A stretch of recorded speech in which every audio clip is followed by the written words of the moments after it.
वो इंसान कल ही टर्की से आया था, हसन सिकलान उसका नाम था, और उसने जेरूसलम पहुंच के अपने बल पे अकेले टर्की से आगे केवल इस काम के लिए उसने एक आईडीएफ ऑफिसर को जेरूसलम पहुंच के मारा और खुद भी शहीद हो गया। अमरीश मिश्रा स्पीक्स में आपका बहुत बहुत स्वागत है। हम आपके सामने आज जो लंबा संस्करण है वो लेके आए हैं, और एक नाराजगी भी है क्योंकि देखिए कहीं ना कहीं जो मैं वीडियोस डाल रहा हूं उसमें जो 10 मिनट या 11 मिनट के जो लोग कहते हैं आप डालिए, मैंने डाले तो उसको पूरा नहीं देख रहे हैं।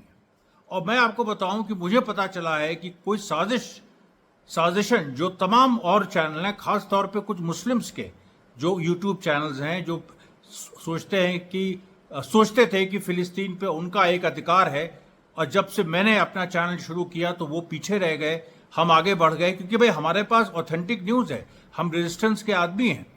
तो सवाल यह है कि जो और वो साजिशन लोग भेजे गए थे हमारे पास, मतलब इस उस पर कमेंट करने के लिए, उसके व्यूज डाउन करने के लिए, और भी बहुत सारे खेल हो रहे हैं। हमारा हैंडल पे जो सस्पेंड हुआ है उसके पीछे एक भारत की बहुत ही अवसरवादी एक मुस्लिम लॉबी का भी काम है। वो उसमें और भी लोग हैं, लेकिन आरएसएस के लोग प्लस एक मुस्लिम लॉबी, ये लोग मिल जाते हैं जब भी कोई रेडिकल फोर्स इमर्ज करती है, चाहे वो हिंदू हो चाहे वो मुस्लिम हो। तो मैं आपसे ये कहना चाहता हूं कि देखिए आज जो घटनाएं घटी, सबसे पहले तो जो इस्माइल हानिये, या बल्कि कहिए कि हमास के पोलिट ब्यूरो मेंबर, इस्माइल हानिये नहीं, एक दूसरे जो हमास के पोलिट ब्यूरो मेंबर है, चाइना में वो फतह के लीडर मोहम्मद अब्बास से मिले। और ये बहुत महत्वपूर्ण मुलाकात है क्योंकि पैलेस्टीनियन अथॉरिटी और हमास के बीच लगातार जो है वो कुछ ना कुछ एक लड़ाई चल रही है, क्योंकि पैलेस्टीनियन अथॉरिटी जो है वो वेस्ट बैंक में इजरायली फोर्सेस को सपोर्ट करती है। तो हमास बिल्कुल जस्टिफाइड है कि उसने अपने बहुत सारे जो रेजिस्टेंस की फोर्सेस हैं उन्होंने पैलेस्टीनियन अथॉरिटी जो मोहम्मद अब्बास की है उसके भी लोगों को टारगेट किया, क्योंकि वो लोग इनको टारगेट करते हैं।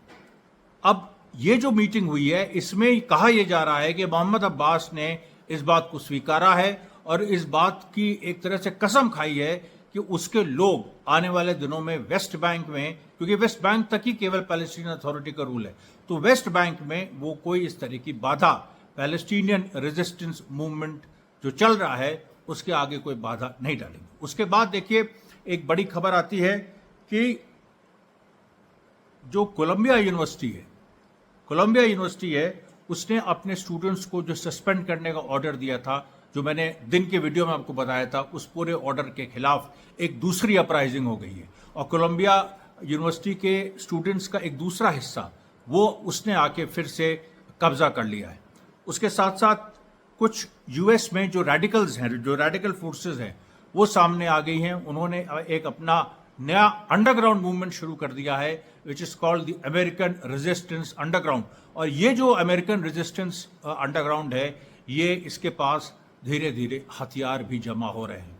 और ये आप मजेदार बात देखिएगा जो मैं इस समय बोल रहा हूं कि मैं यहां पर इन सारी चीजों को बोल रहा हूं और मेरी जो चीज है वो हिंदी में है, और इसको लेकिन यूएस के बहुत सारी एजेंसीज इसको मॉनिटर करती हैं। इंडिया के एजेंसीज खैर इस समय क्या मॉनिटर करेंगे, इलेक्शंस हैं, और उनके मॉनिटर करने से कोई फर्क भी नहीं पड़ता क्योंकि वहां पर हम लोग की खुद की पहुंच है। लेकिन जो फॉरेन एजेंसीज है, चाहे मोसाद, सीआईए या इस तरह की फोर्सेस, ये मॉनिटर करती है, इसको सुन भी रही होंगी।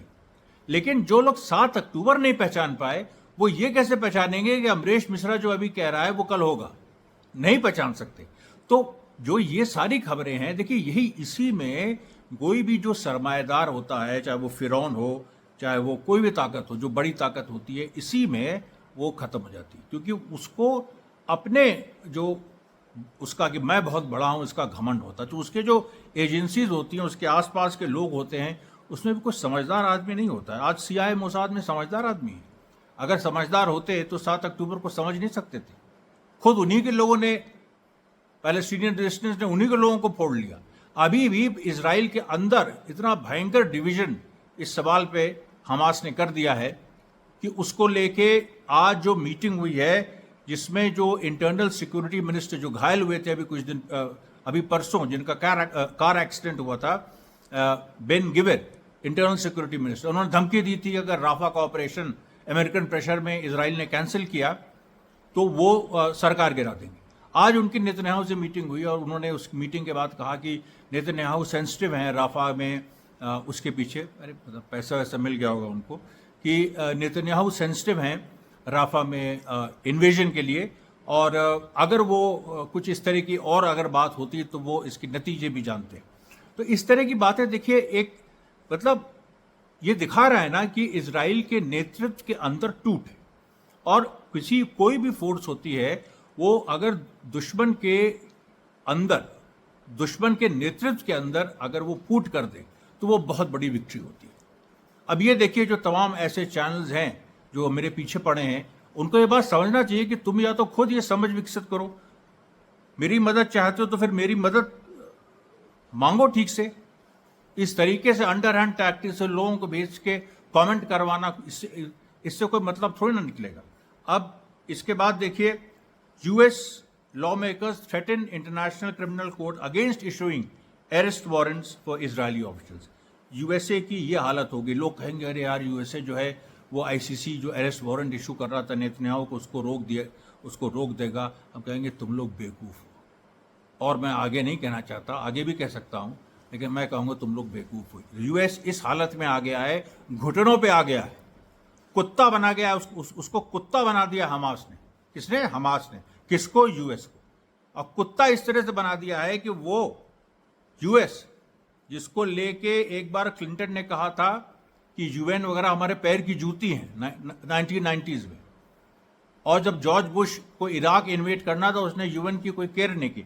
आज ये हालत हो गई है कि उसी यूएस, क्योंकि डॉलर डाउन है, चाइना राइस पे है, रशिया रोज मारे हुए है, आज उधर उनका जो सबसे बड़ा लठैत जो है इजराइल, उसको रोज मार पड़ रही है।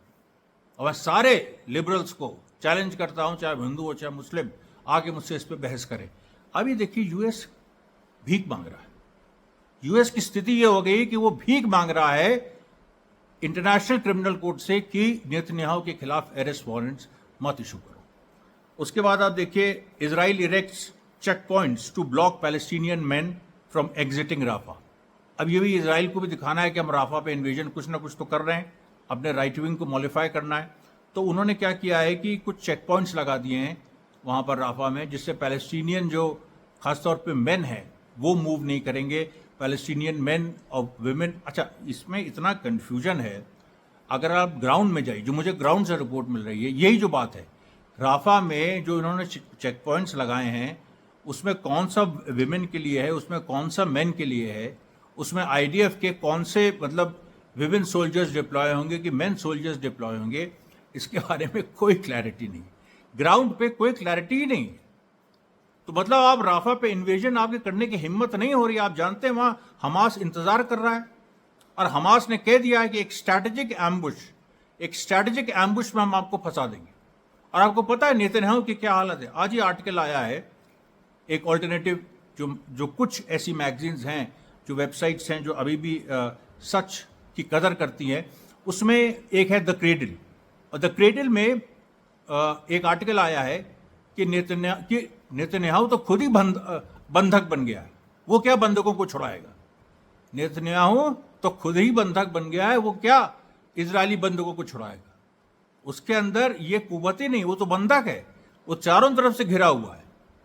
और उसमें हमास ने जो राजनीति की है, जिस तरीके से उसने सैनिक अभियान भी चलाए, लेकिन सैनिक अभियान के साथ साथ राजनीति, ये जो खतरनाक कॉम्बिनेशन, जिससे क्रांतियां होती हैं 1857 से लेके रशिया में लेके चाइना में लेके वियतनाम, सारी जगह। तो अब देखिए उससे क्या हो गया है कि राफा में इन लोगों को ये रिपोर्ट मिली है कि हमास एक स्ट्रैटेजिक एम्बुश की तैयारी कर रहा है, और तैयारी कर चुका है। तो ये जो बात है कि हमास जो स्ट्रैटेजिक एम्बुश करने जा रहा है, मैंने पिछले दिनों बताया था कि जो 50 लोगों की कमांडो यूनिट जो एक इजराइल गई थी राफा में, वो पिट के आई। उसके बाद जो है, और वहाँ पर जो एक राउंड अबाउट है जो कि पूरा धंसा हुआ है, जहाँ पर एक बहुत ही अच्छी डिफेंसिव पोजीशन भी हमास ले सकता और खुल के आके वो ओपन वॉरफेयर भी कर सकता, आमने सामने की लड़ाई, गुरिल्ला, केवल गुरिल्ला वॉरफेयर नहीं।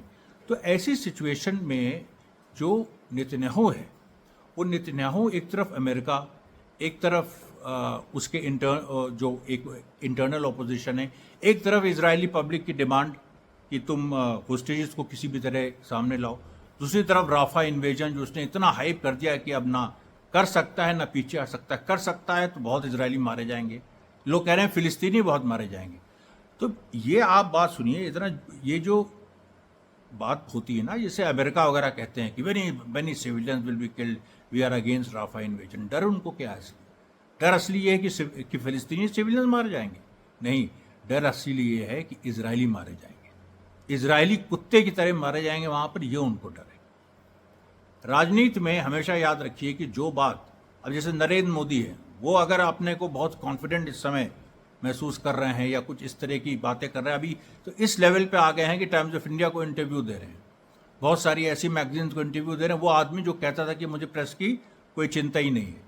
तो ये जो पूरी सिचुएशन है राजनीति में, और जो टाइम्स ऑफ इंडिया के इंटरव्यू में नरेंद्र मोदी ने कुछ इस तरह की बातें कही हैं कि नहीं मैं तो देखिए देश के लिए कर रहा हूँ, माइनॉरिटीज़ के खिलाफ नहीं हूँ, और मैं कह रहा था कि जो कांग्रेस है वो इस तरह की पॉलिसीज़ लाएगी जिससे देश में कम्युनल हार्मनी डिस्टर्ब हो जाएगी। तो सवाल ये है कि इससे इनको ये चिंता नहीं है कि कम्युनल हार्मनी डिस्टर्ब हो जाएगी, इनको चिंता ये है कि मैं कम्युनल हार्मनी क्यों नहीं डिस्टर्ब कर पा रहा हूँ, ये चिंता है। इस चुनाव में मैं क्यों नहीं कम्युनल हार्मनी डिस्टर्ब कर पा रहा हूँ, कोई ऐसी स्थिति क्यों नहीं पैदा हो रही है कि हिंदू मुस्लिम पोलराइजेशन हो जाए। इतनी कोशिश की हमने, कर्नाटक में भी ऐसी इन्होंने 2023 में की। तो वैसे ही आप जो अमेरिका और जो इनके जो स्टेटमेंट्स होते हैं इजरायली लीडरशिप के, इनको आप इसी रूप में लीजिएगा। अब इसके बाद देखिए, हिजबुल्लाह ने अभी शाम को एक बड़ी स्ट्राइक की है मेतुल्ला, जो नॉर्दर्न इजराइल में जो आईडीएफ की साइट है उस पर। उसके बाद नेत्जरीम जो कॉरिडोर है जिसमें इजराइल के सोल्जर्स मारे गए, मैंने कल भी बताया था, आज सुबह भी उसके डिटेल्स बताए कि बहुत सारे इजरायली सोल्जर्स उसमें मारे गए हैं या घायल हुए हैं। बड़ी घटना है जिसको छिपाने की कोशिश की जा रही है, लेकिन क्योंकि हेलीकॉप्टर्स थे उन्होंने इवैक्यूएट किया, हॉस्पिटल्स में पहुंचाया। तो उसमें जो 4 सोल्जर्स मरने की बात इजराइल ने एक्सेप्ट की थी, उसके अलावा 6 और लोगों के मारे जाने की बात है। अभी इजराइल ने एक्सेप्ट नहीं किया है, लेकिन जो हॉस्पिटल से रिपोर्ट आ रही है वो ये है। अब देखिए, अब हिजबुल्लाह ने एक और ऑपरेशन किया। After monitoring and following up on the movement of N Israeli Merkava tank that was attacking a people and villages from inside the Metula site. The fighters of the Islamic resistance targeted it with guided missiles. Merkava tank को वहाँ से Lebanon से वो मार रहे हैं। Merkava tank को Gaza में हमास मारे, समझ में बात आती है क्योंकि वो क्लोज डिस्टेंस से मार रहा है। लेकिन हिजबुल्लाह के पास देखिए 300, 250, 300 किलोमीटर तक की मिसाइलें हैं, मार कर सकती हैं। तो इन्होंने इसको अपनी स्ट्रेंथ में कैसे बदला है, और मरकवा टैंक पूरा डिस्ट्रॉय कर दिया और उसके क्रू मेंबर्स मारे गए। एक मरकवा टैंक में 3 से 4 होते हैं, कुछ लोग उसके साथ भी होते हैं। तो वो सारे इजरायली या तो मारे गए या घायल हो गए। अब एक देखिए इंपॉर्टेंट खबर, जो ईरान की जो शिराज यूनिवर्सिटी है उसने ये कहा है कि जो अमेरिकन और यूरोपियन सोल्जर जो स्टूडेंट्स और सोल्जर्स ही वो एक तरह से हो गए हैं इस समय, जो अमेरिकन और यूरोपियन स्टूडेंट्स एक्सपेल किए जाएंगे इस आंदोलन की वजह से, जो आंदोलन में है, या उनको सस्पेंड किया जाएगा या कोई भी इस तरह की बात होगी, तो शिराज यूनिवर्सिटी जो कि ईरान की सबसे मशहूर यूनिवर्सिटी है, शिराज यूनिवर्सिटी उनके लिए अपने उसके दरवाजे खुले हैं। वो चाहे जिस भी तरह चाहें, ऑनलाइन चाहें, वो कॉरेस्पॉन्डेंस से चाहें, वो वहाँ पर आके पढ़ना चाहें, शिराज यूनिवर्सिटी जो है उनको सपोर्ट करेगी। ऑफिशियल बयान है ईरान का। अब देखिए, अब एक और खबर आती है। According to a senior western official, Israel is setting up. अब ये देखिए बार बार एक और खबर आती है कि वो सारे आदमियों के लिए चेक पॉइंट्स खड़ा कर रहा है, जो कि मैंने जेंडर बेस्ड चेक पॉइंट्स, कि आदमियों के अलग, औरतों के अलग, ताकि उनको जो राफा में जो 1 मिलियन लोग फंसे उनको अलग अलग किया जा सके। लेकिन सवाल ये है कि ये सब चीज़ें जो हैं, तुम अच्छा ठीक है तुम ये कर रहे हो उनको डिस्प्लेस करने के लिए ना। और इसमें एक चीज़ और बता दें आपको कि अमेरिका जो बात बार बार आ रही थी कि अमेरिका से जहाज़ आ रहा है, 1000 यूएस सोल्जर्स उसमें हैं और एड लेके आ रहा है, और उसके लिए टेम्प्रेरी पूरा हार्बर, बहुत बड़ा एक पूरा हार्बर बना रहे हैं, उसका काम शुरू हो गया है, उसके फर्स्ट पिक्चर्स भी आ गए। और वो जो हार्बर है, वो उसके जो फर्स्ट पिक्चर्स आए हैं उसमें से सीधे लगता है कि यूएस ट्रूप्स वहाँ पर उतरने की प्लानिंग कर रही हैं। वहाँ पर गाज़ा में सीधे उतरने की प्लानिंग करे, जैसे वियतनाम में हुआ था। वियतनाम में यही हुआ था कि नॉर्थ वियतनाम तो आज़ाद था, साउथ वियतनाम में अमेरिका की कठपुतली सरकार थी और नॉर्थ वियतनाम में कम्युनिस्ट रूल था। और जब साउथ वियतनाम को उन्होंने अपने में इंटीग्रेट करना चाहा तो अमेरिका आ गया, क्योंकि साउथ वियतनाम की वो कुव्वत नहीं थी कि वो लड़ सके। और यहाँ तो इजराइल है, इसकी तो कुव्वत थी, ये तो इन्विंसिबल आर्मी थी इसकी। सब धूल में मिल गया, मिट्टी में मिल गया। अब अमेरिका को खुद आना पड़ रहा है मैदान में, और अमेरिका जैसे ही मैदान में आएगा समझ लीजिए वो उसकी हार है। उस दिन उसकी हार लिखी है, क्योंकि वहाँ पर उसके बाद जो एक अभी तो स्टूडेंट अपराइजिंग हुई है, उसके बाद जो अमेरिका में अपराइजिंग होगी, चुनाव का सवाल है। मेरे ख्याल से बाइडेन भी कहीं ना कहीं चुनाव को लेके इनको लग रहा है कि टालने के चक्कर में है, ये करवाएंगे नहीं। अमेरिका की हिस्ट्री में पहली बार ऐसा होगा 200 साल से ज़्यादा की डेमोक्रेसी के इतिहास में कि चुनाव जो है ये लोग बंदूक के साए में करवाएंगे या नहीं करवाएंगे। कुछ इस तरह की सिचुएशन बन रही है। दोनों ही सिचुएशन में बाइडेन की हार है, दोनों ही सिचुएशन में ट्रंप की भी हार है, क्योंकि सिस्टम ही फेल हो गया ना। आपका सिस्टम फेल हो गया है अमेरिका में। हमास ने 7 अक्टूबर के बाद और जिस तरह से लड़ाई चली और इजराइल को घुटनों पे ला दिया अप्रैल 2024 तक, अमेरिका का सिस्टम कोलैप्स कर गया। कहीं कोई वहां पर स्टूडेंट्स रूल कर रहे हैं कई जगह। अब आप देखिए ये जो एक और चीज़ जो गाज़ा में हुई कि हमास ने, अल कसाम ब्रिगेड्स ने इजरायली D9 बुलडोज़र और को बेत हनून जो कि नॉर्थ गाज़ा में है, जहाँ इजराइल कहता है कि हम जो हैं वहाँ पर रूल कर रहे हैं, मतलब हमारा कब्ज़ा हो गया है, वहाँ पर उन्होंने मार गिराया। उसके बाद देखिए एक खबर आती है, बड़ी खबर, और उसमें यह आता है कि जो टर्की से आदमी आया था उसकी जो पूरी रियलिटी सामने आती है कि जो टर्की से आदमी आया था सिकलान, और जिसने जो है जेरूसलम में स्टैबिंग ऑपरेशन किया, तो वो टर्की से आके उसने सोची आप टर्की से आना, गाज़ा उधर से लेबनान आना, लेबनान से इजराइल एंटर करना। इजराइल में वो गाज़ा या वेस्ट बैंक नहीं गया, सीधे जेरूसलम गया। इजराइल से वो जेरूसलम पहुंचा। और ये एक संदेश है, टर्की में भी एक सीक्रेट कमांडो फोर्स बन रही है, और ये जो कमांडो फोर्स है ये कभी भी जब भी ज़रूरत पड़े, ये कोऑर्डिनेशन में है रेजिस्टेंस, और ये एक मैसेज था उसको। और वो शहीदी फोर्स है, वो या तो मरेगी या मारेगी। और 1918 तक तो, या 1917 तक जेरूसलम ऑटोमन एम्पायर ही में था, वही प्रोटेक्ट करता था जेरूसलम को।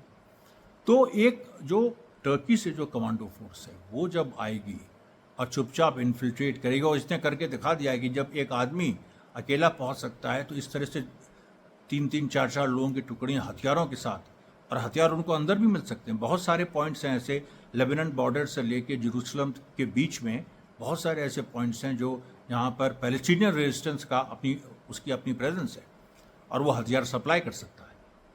तो ऐसी स्थिति में आप सोचिए क्या होगा। उसके बाद केवल टर्की ने इराक से कमांडो फोर्सेस उन्होंने अगर पूरा एंट्री की, सीरिया से कमांडो फोर्सेस, जॉर्डन से कमांडो फोर्सेस। अब आप सोचिए ये नया सिनारियो है कि नहीं। चारों तरफ से कमांडो फोर्सेस जो हैं वो जेरूसलम पहुंच रही हैं, या उनको सही टाइमिंग के वक्त उनको पहुंचाया जाएगा, जिसमें सऊदी अरेबिया से भी।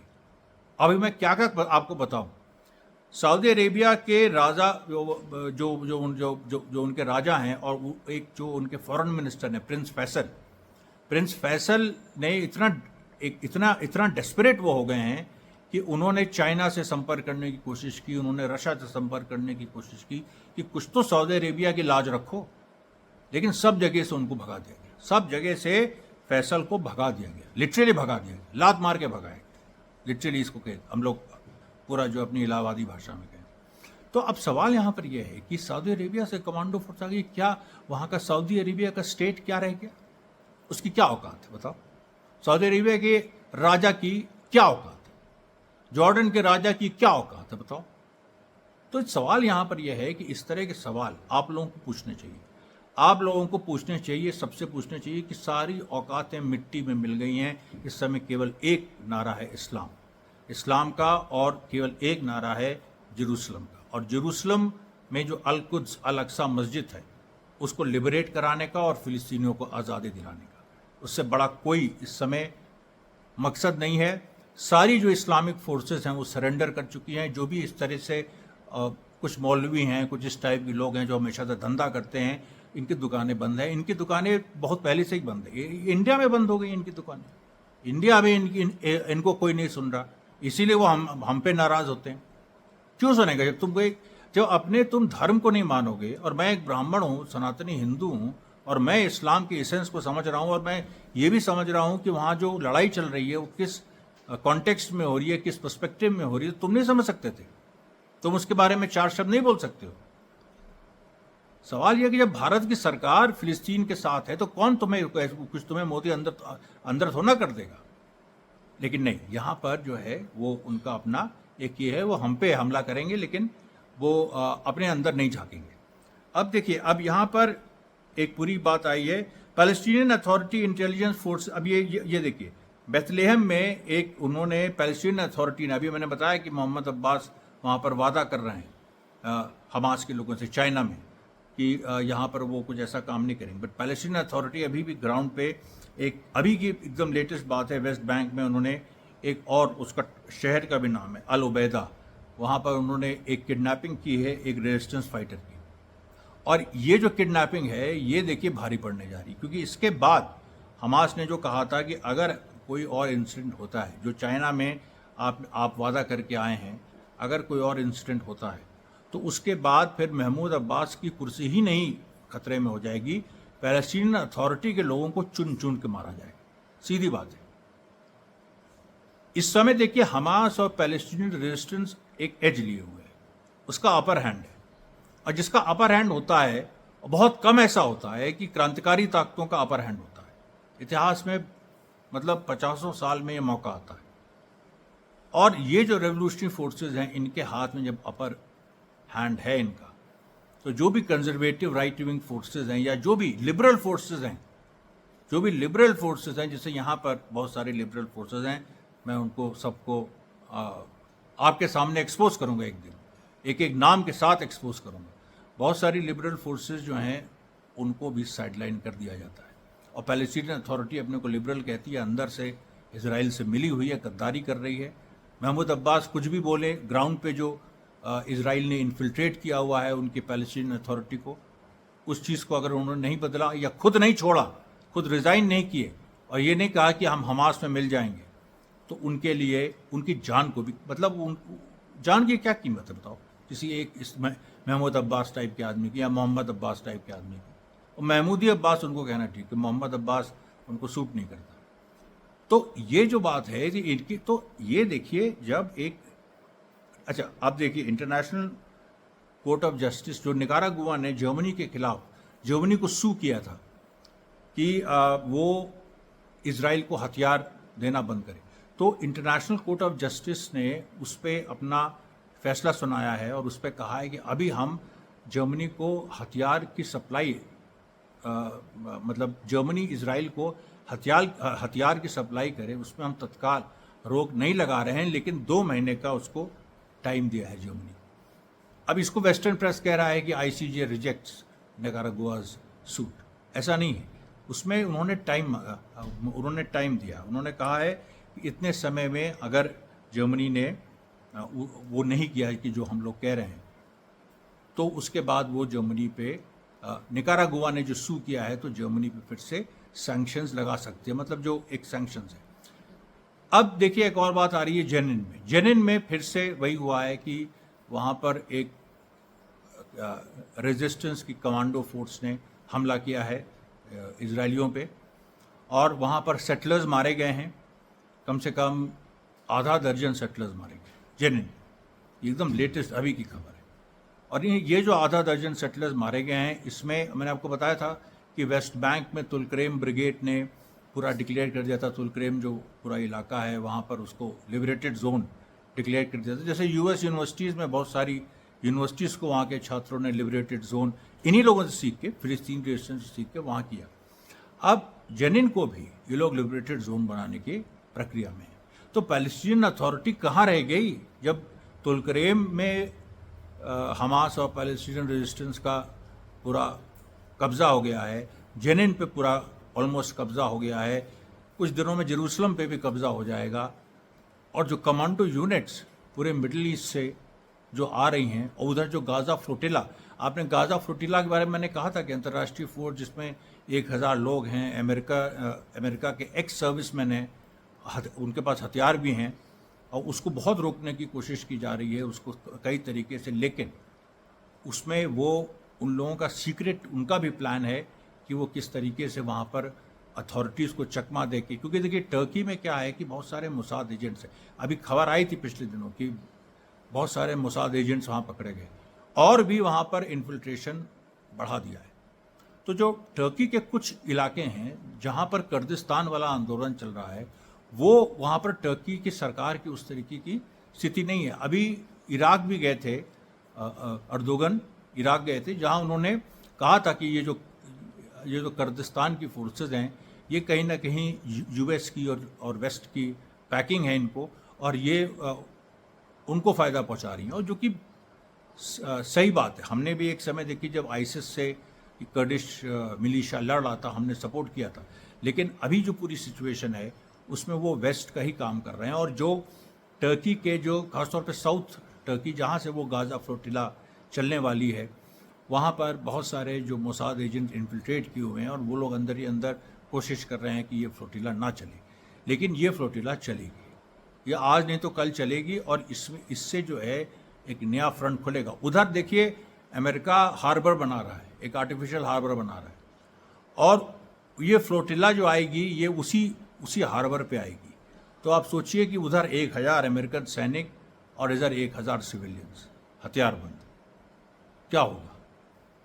ये जो पूरी देखिए स्थितियां हैं, ये जो एक्सप्लोसिव वोलेटाइल जो पूरी सिचुएशन है, ये जो एक ऐसी सिचुएशन है जिसमें पॉलिटिक्स भी है, लेकिन जिसमें रेवोल्यूशनरी वायलेंस भी है और काउंटर रेवोल्यूशनरी वायलेंस भी, यानी जो प्रतिक्रांतिकारी हैं, जो इतिहास के विरोध में लोग हैं, रिग्रेसिव लोग हैं, उनका भी वायलेंस है। उनका वायलेंस, उनके पास हथियार ज़्यादा है, टेक्नोलॉजी ज़्यादा है, तो वो वायलेंस जो है ज़्यादा दिखता है, लेकिन जन समर्थन किसके पास है? और जन समर्थन के साथ साथ अब तो ये जो रेवोल्यूशनरी फोर्सेज हैं, ये तो अब हथियार में भी मजबूत हो गई हैं, कम से कम इतनी हो गई हैं कि टक्कर दे सके। अगर बहुत उनसे आगे नहीं बढ़ गई तो इतनी हो गई हैं कि टक्कर दे सके। और एक्सेस ऑफ रेजिस्टेंस ईरान से लेके सब जगह पूरा यमन तक फैल गया है, रशिया और चाइना का सपोर्ट है। मैं इसीलिए देखिए बार बार आपको जब लोकल खबरें बताता हूँ तो मैं बैकग्राउंड देता हूँ कि ये इस बैकग्राउंड में ये सारी चीज़ें हो रही। आने वाला दिन बहुत ही महत्वपूर्ण है, और आज की रात कुछ बहुत बड़ी घटनाएं होने जा रही हैं, जिनको लेके मैं कल आपके सामने आऊँगा। धन्यवाद साथियों, बहुत बहुत धन्यवाद।